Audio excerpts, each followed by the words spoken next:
देहरादून के कांग्रेस भवन में कांग्रेस अध्यक्ष करण माहरा ने भाजपा सरकार पर आरोप लगाते हुए कहा कि राज्य में खनन का कारोबार चरम पर है। सरकार के संरक्षण में खनन की रॉयल्टी का राज्य में खेल हो रहा है। उत्तराखंड राज्य में अवैध खनन पर बीजेपी सरकार रोक नहीं लगा पा रही है। साथ ही छोटे ठेकेदार को खत्म करके बड़े खनन ठेकेदारों को फायदा पहुंचाने का काम बीजेपी सरकार कर रही है। करण माहरा ने सरकार के मंत्री पर हमला करते हुए कहा, सहकारी विभाग की नौकरी रेवड़ियों की तरह त्रिवेंद्र सरकार में अपने लोगों का बांटी गई। करण माहरा ने सहकारिता मंत्री को तुरंत प्रभाव से हटाकर सिटिंग जज से पूरे मामले की जांच की मांग भी की है।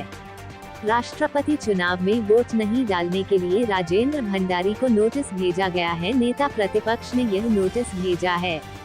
रिपोर्ट मोनू राजपूत, देहरादून।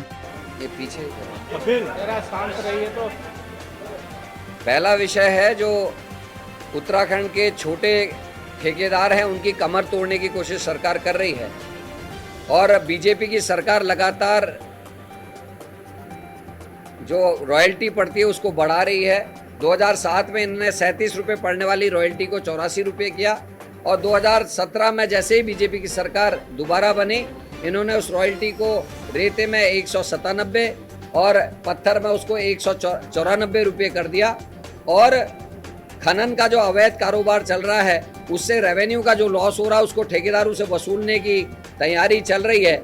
इस 197 रुपये में 25% डीएम का एक खाता भी करा गया है जिसको देना आवश्यक है। तो इसके हिसाब से 1 घन मीटर पर रॉयल्टी लगभग 240 से 245 के आसपास पड़ रही है। और एक नया फरमान जारी किया है, जो रॉयल्टी के पेपर्स जमा नहीं करेगा उसको ये रकम जो है 5 गुनी देनी पड़ेगी।